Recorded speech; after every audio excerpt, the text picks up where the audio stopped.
الى كل من يهم الامر من جوه مملكه البهاريز، ببعت لكم السلام ويا مساء العسليه عليكم وحلقه جديده وبهاريز جديد. بمناسبه العسليه والكلام المسكر والملزق اللذيذ اللي بغرقك بيه ده، سيبني بقى المره دي اكلمك عن المرض المسكر واللذيذ وهو مرض السكر، واللي عايز اخش منه بعد كده على الحاجه اللي انا عايز اوهمكم بيها بعد كده، اللي هي قصه اكتشاف علاج المرض ده وازاي الموضوع اتطور ووصل للي احنا وصلنا له دلوقتي. قبل ما احكي لك على مرض السكر ده، تعالى بينا اما نشوف تاريخه كان عامل ازاي واكتشفوه من امتى وعملوا ايه ساعتها. قصتنا تبدا من زمان قوي، حوالي 1550 سنه قبل الميلاد، لما لقوا كلام القدماء المصريين كانوا كاتبينه على برديات عن اعراض كده تشبه اعراض مرض السكر اللي احنا عارفينه دلوقتي، واللي كان مكتوب فيها علاج التبول الكتير اللي هو بالانجلش اسمه البوليوريا. وبعد اكتشاف المرض ده لقوا حاجات غريبه شويه، وركز لي قوي في الحته دي. لقوا ان النمل بيتلم، حلوه النمل بيتلم دي، لقوا ان النمل بيتلم على البول بتاع الشخص اللي بيعمل بيه كتير، واللي تقريبا دي كانت حاجه مشتركه عند كل المرضى دول. بعديها بحوالي 500 سنه قالوا ان البول بتاع الاشخاص دول بيكون فيه سكر كتير. ده مش بس كده، ده لقوا حاجه تانية مشتركه،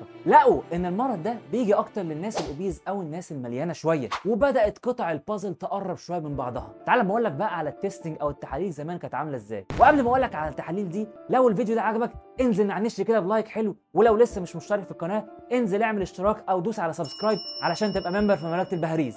بالنسبه للتحاليل زمان بقى، اولا العرض الاساسي زمان كان التبول الكتير او البوليوريا زي ما قلنا من شويه، وحاجه تانية اللي انا لسه قايلك عليها من شويه اللي هي قصه النمل. تخيل كده يا رايق اروح اعمل تحليل سكر زمان ويطلبوا مني عينه بول، ويقوموا واخدين العينه مني ويقوموا مسيبين عليها شويه نمل، وحليني بقى يا عمي عقبال ما نتيجه التحليل تطلع. فتخيل كده حوار مع نمله، بص يا نمله، الشخص ده احنا شاكين ان هو يبقى عنده المرض اللي احنا قايلين لك عليه، خش يلا اتاكد لنا انت واصحابك من الموضوع ده يلا. تخيل معايا كده لو النمل اتجمع على البول يبقى الشخص ده عنده السكر، ولو ما اتجمعش يبقى الشخص ده سليم. تخيل لو مصير بني ادم هيتحدد عن طريق شويه نمل. الله بجد. تعال اقول لك بقى على التقيل بقى، تحليل او تيست تاني كان حاجه اسمها الووتر تيسترز، وده باختصار كانوا ناس كان دورهم ان هم يدوقوا البول بتاع الشخص المتقدم للتحليل. لو طلع البول ده مسكر يبقى الشخص ده كان مريض سكر، ولو ما فيش سكر يبقى الراجل ده سليم. تحليل او تيست كمان ان هم كانوا بيلاقوا ان الدم بتاع الشخص اللي عنده السكر ده بيكون سويتي ومسكر كده شويه، لحد ما اخيرا وصلوا في اوائل القرن ال19، وده كان اول تحليل كيميائي يحدد او يقيس كميه السكر اللي موجوده في البول او اليورين. خليني بقى اشرح لك او اقول لك مرض السكر ده بيكون عباره عن ايه بالظبط عشان ازود لك معلوماتك شويه. المرض ده بيكون عباره عن ان في مشكله بتحصل بينتج عنها ان الجلوكوز او السكر بيزيد في الدم. طب ايه اصلا اللي بيزود السكر او الجلوكوز ده في الدم؟ الاكل اللي بناكله، وخاصه النشويات. الطبيعي ان البني ادم لما بياكل نشويات بيبتدي جسم الانسان ان هو يكسر النشويات ديت، واخر صوره للتكسير ليها بيكون حاجه اسمها الجلوكوز او السكر. الجلوكوز او السكر ده بيمشي في الدم بتاع الجسم.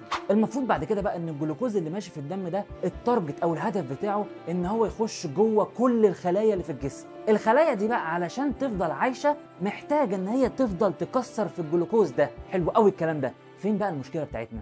تعال ما اكمل لك القصه. اللقطه هنا بقى ان عشان الجلوكوز ده يخش جوه السيلز دي محتاج مفتاح عشان يعرف يفتح له الباب، عشان يعرف يخش جوه السيلز. المفتاح ده هو هرمون اسمه الانسولين، وبيخرج من حاجه اسمها البنكرياس. وهنا تيجي مشكله مريض السكر ده، واوعى تسكت هنا، لازم تقول لي تايب 1 دايابيتس علشان في انواع كتير قوي من مرض السكر. ايه بقى مشكله الشخص ده؟ المشكله عند الشخص ده انه بيكون عنده مشكله في البنكرياس وما بيخرجش انسولين، وبالتالي مفيش مفتاح للجلوكوز عشان يقدر ان هو يخش الخلايا او السيلز، وبالتالي الشخص ده هيعاني من اعراض مرض السكر، اللي من اهمها البول الكتير اللي هو البوليوريا والجوع والعطش. وطبعا زي ما قلنا قبل كده الجلوكوز او السكر ده بيكون زياده في الدم وفي البول. خليني بقى اقول لك على حاجه مهمه قوي، ان طبيعي جدا ان علاج الشخص ده اللي هو تايب 1 دايابيتس انه ياخد انسولين من بره الجسم، وده اللي احنا بنستخدمه الى وقتنا هذا. لكن زمان الموضوع ما كانش بالسهوله دي. لو عايز تعرف زمان اكتشفوا الموضوع ده ازاي وعرفوا العلاج ده ازاي، هو ده موضوع حلقتنا اللي جايه. بس كده، لو الفيديو بتاع النهارده عجبك اوعى تنسى تنعنش في اللايك، تعمل شير مع اصحابك، وتنزل تعمل اشتراك او سبسكرايب في القناه، واشوفكم في بهاريز جديد من مملكه البهاريز.